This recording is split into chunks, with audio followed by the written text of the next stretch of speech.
Have you ever noticed how some people seem to hold a quiet, almost supernatural power over the space around them? They don't raise their voices, they don't chase, they don't explain, they simply withdraw, and suddenly the energy shifts.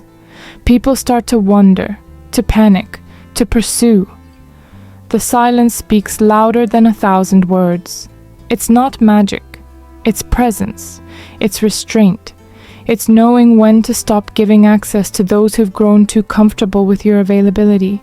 Now imagine if you did the same. What if you stopped reacting to everything? What if you chose silence over anger, stillness over impulse, space instead of argument? What would happen?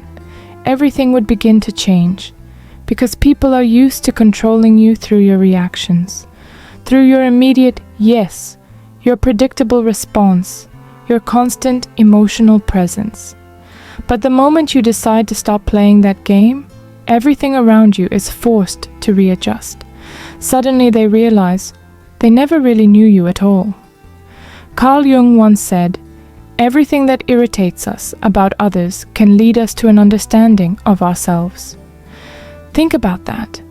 Who gets angry when you go silent? Who tries to provoke you just to get an emotional reaction? That tells you more about them than it does about you. It reveals who's been feeding off your energy and how much you've been giving without even noticing. You keep showing up. You keep saying yes. You keep sacrificing your peace just to keep people who were never truly invested in you. And every time you do that, every time you abandon yourself for the comfort of others, you give away a piece of your energy, until all you're left with is fatigue, frustration, emptiness, that heavy, unexplainable tiredness at the end of the day. That's the cost of being too available to people who don't deserve even 5 minutes of your silence. But this isn't about cutting everyone off or turning bitter. It's about choosing yourself. It's about what Jung called individuation, the process of becoming whole, authentic, real. And that process starts when you understand that silence can be stronger than confrontation, that walking away can be more powerful than arguing, that withdrawing, when done from awareness, not avoidance, is a sign of strength, not weakness. So now I ask you, how long will you keep allowing other people to control your peace? How long will you keep reacting every time someone pokes at your pain? Maybe it's time to stop. Maybe it's time to become a mystery, to stop being so easy to read, so quick to please. Because when you stop being always available, everything begins to shift. Since childhood, you've been trained to respond fast, to please, to always say yes. You've been told your value lies in how much of yourself you give. But here's the truth. Being endlessly available isn't love. It isn't kindness.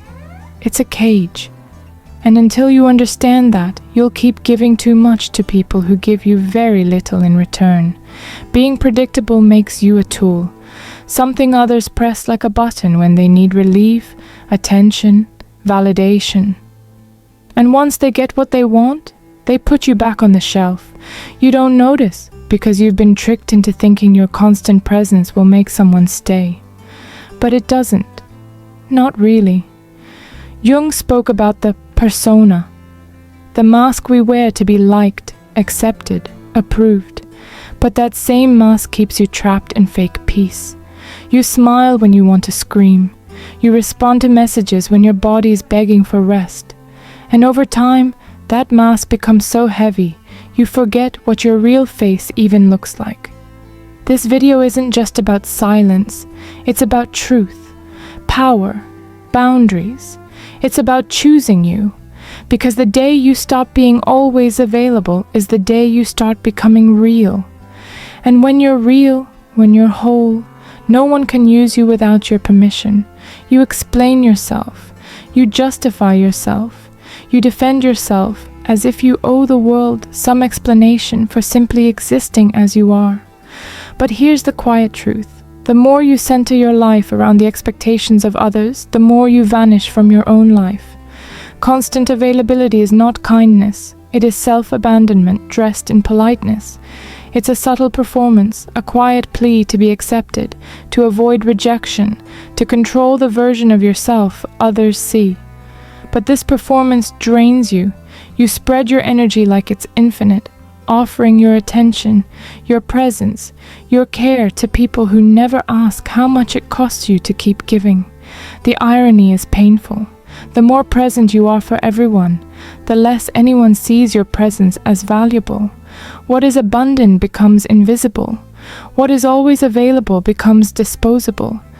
And the people who once relied on your every yes, your every response, will be the first to say you've changed when you start saying no. But the truth is, they're not upset because you've changed. They're upset because you stopped being useful to their comfort. So pause. Think. Who actually deserves your time? Who earns the privilege of your energy, your care, your silence? Or better, who deserves to experience your absence?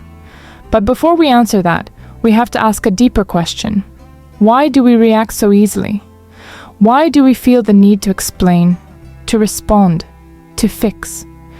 Carl Jung called it psychic energy, and this energy is the core of who you are. It's limited. And every moment you spend defending yourself against baseless criticism, every second you argue to prove you're right, every effort to please someone who doesn't truly see you, that's energy lost. Energy that could have gone to your purpose, your healing, your peace. Jung said, "What you resist persists."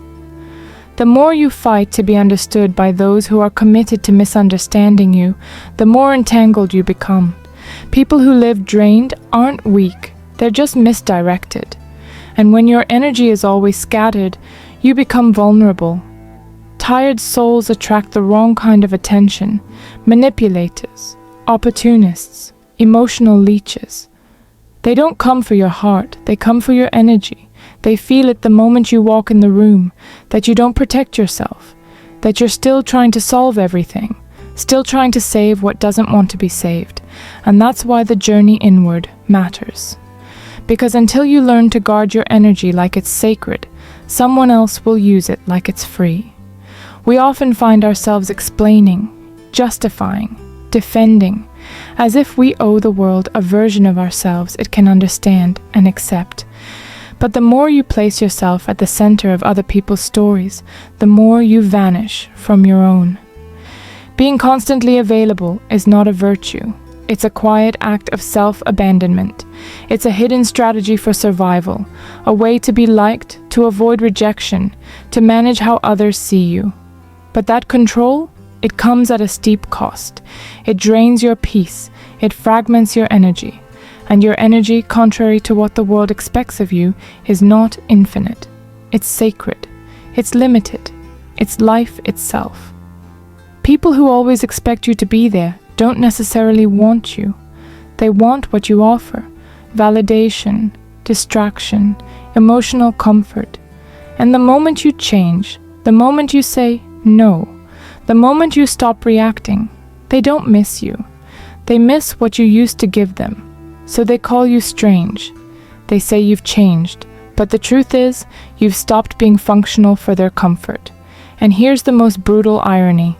The more available you are, the less you are valued, because what is always accessible becomes invisible. What is never earned is never respected. You become an emotional rag, used, needed, tossed aside. Now pause and ask yourself, who really deserves your time? Your presence? Are you listening? Or perhaps the better question is, who deserves your absence? But before you answer, look deeper. Why do you react so quickly? Why do you give in so easily? What's behind this? Desperate need to respond, to fix, to explain? Carl Jung would say, it's all about energy, psychic energy. And that's what we need to talk about next. Because if you don't learn how to protect your energy, someone else will learn how to use it against you. Jung never saw the human mind as just a machine reacting to outside forces. He saw it as a living energy system. Every emotion, every thought, every action, it all consumes energy. And the deeper question becomes, are you choosing where your energy goes? Or are you letting the world choose for you? Every time you react impulsively, you lose a part of that sacred fuel. Every time you argue over something that doesn't deserve your breath, every time you explain yourself to someone who never intended to understand, every time you try to win an unwinnable fight, you are pouring your energy into a void. You are feeding ghosts that should have long died, and you wonder why you're so tired, so frustrated, so empty at the end of the day. Jung said, "What you resist persists." The more you react, the deeper the chains become. It's not weakness that drains people, it's misdirection. When you spend your power on what doesn't feed you, you become vulnerable. And in vulnerability, predators arise, manipulators, users, emotional opportunists. They can feel it. They know you don't know how to guard your energy, that you're always trying to fix, to help, to be there. And they use that. But Jung also said something powerful. A healthy psyche knows how to keep energy inside.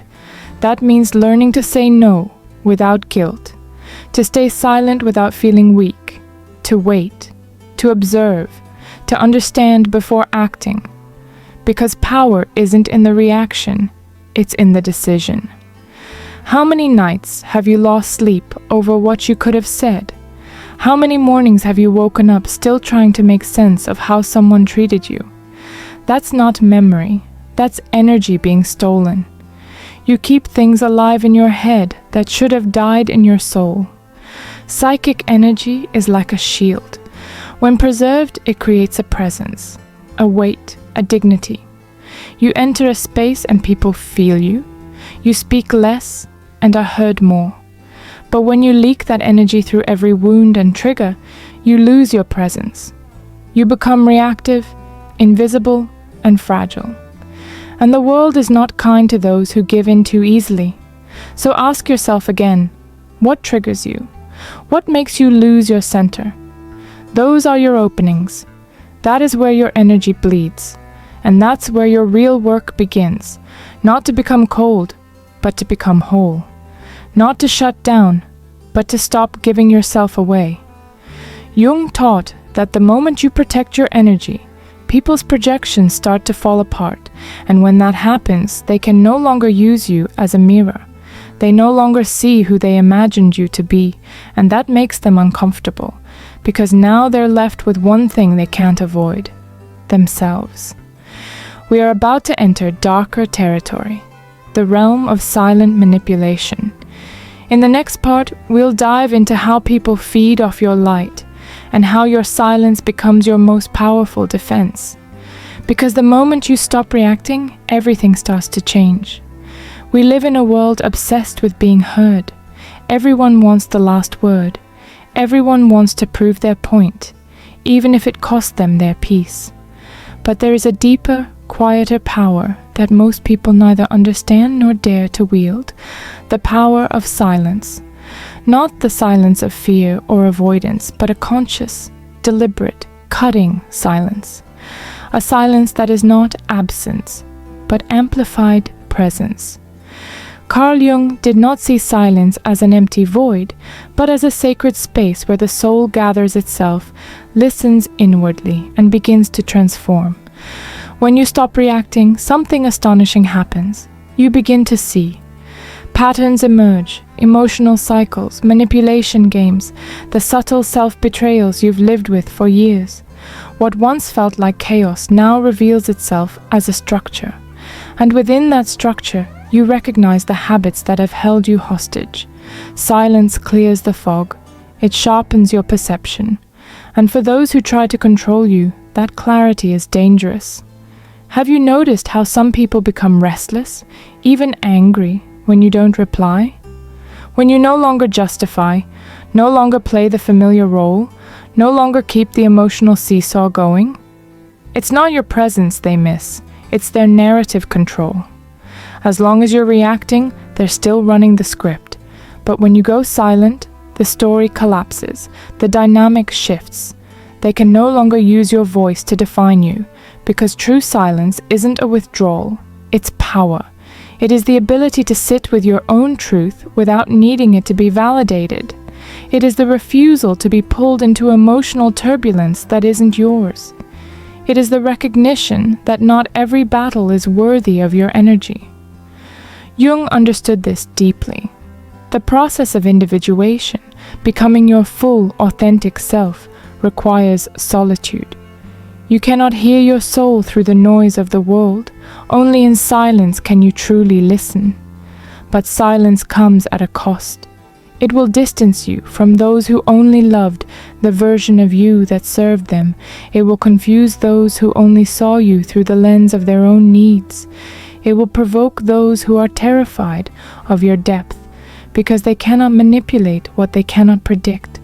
They will call you cold, arrogant, distant. But these are not reflections of you. They are projections from those who only valued your utility, not your humanity. Here is a difficult truth. The more you grow, the more silent you become. Not because you have nothing to say, but because you finally understand the value of your voice. Every word is a seed. Every sentence is a transaction of energy. And not everyone deserves access to your inner garden. Sometimes the most sacred form of communication is no communication at all, not because you're retreating, but because you've stepped into sovereignty. Silence unsettles people because it exposes their own inner chaos.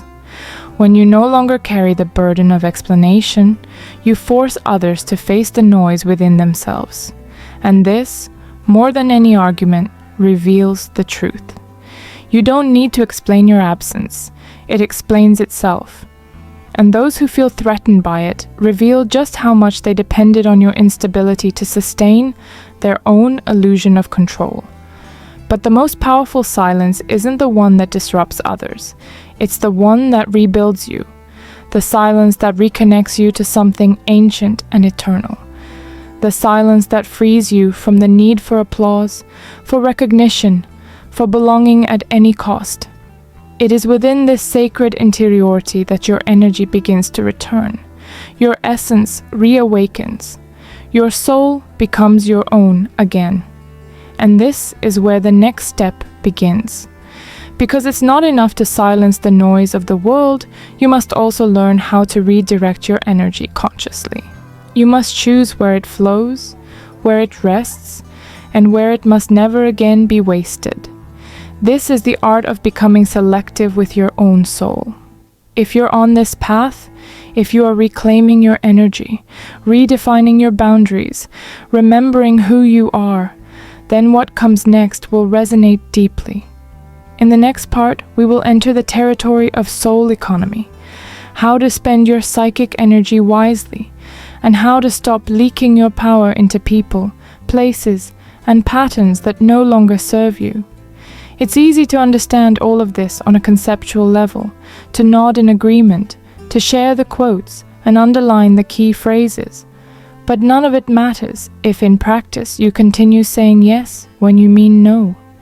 If you still respond to messages that drain you, participate in hollow conversations, or maintain relationships that only exist out of habit. Awareness without action becomes another layer of self-deception. True transformation begins when you become radically selective, and that requires emotional discipline. Conscious unavailability isn't coldness. It isn't arrogance. It's not about apathy. It's about no longer being accessible to everyone at all times, for any reason. It's about claiming your own time, your own space, your own peace as sacred. And this shift doesn't start with grand gestures. It begins in the subtle. Choosing not to reply immediately, pausing to breathe before reacting, stepping away from conversations that threaten your calm, turning your phone off without guilt. It's in the quiet assertion of boundaries, saying not today, saying I'm not interested, saying I won't get involved, and most importantly, not explaining why. You don't owe your silence to anyone. You don't owe your absence an apology. You are not required to shrink yourself to soothe others. And for many, this will be unacceptable. Because when you stop explaining, you dismantle the emotional narratives that kept you in the role of the always available, always understanding, always sacrificing one. You break the script. Carl Jung understood that every true process of individuation requires a form of isolation, but not one born of sadness. It's a sacred, luminous isolation, a time of deep inner listening, a space where your identity is no longer built from the reflections in others' eyes, but from your own soul's whisper. Want a true thermometer for your evolution? Watch who pulls away when you become more reserved. Notice who tries to provoke you when you stop engaging. Pay attention to who accuses you of changing when you finally start protecting your energy. These aren't signs you've done something wrong. They are proof that you've begun to free yourself. At first, being unavailable will feel uncomfortable. You will second-guess yourself. You'll feel guilt, hear whispers that you're being too much, too distant, too harsh. But this is the friction of transformation. You've spent a lifetime being taught to come second. Of course, choosing yourself feels wrong at first. It disrupts not only your patterns, but the comfort of everyone who benefited from your self-abandonment. But here's the truth. Conscious unavailability is the gateway to self-determination. When you say no to the world, you say yes to yourself.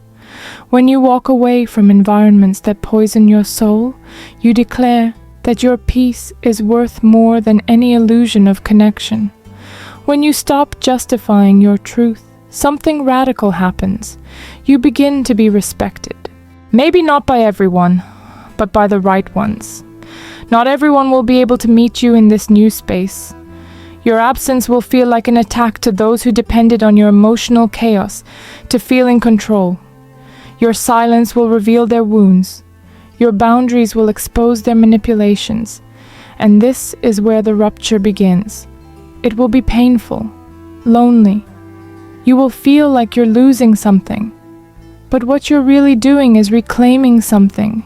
You are coming home to yourself. And after the rupture, something else is born. First, there is silence, an aching silence that echoes inside. You'll wonder if you did the right thing. You'll question whether you've become too hard.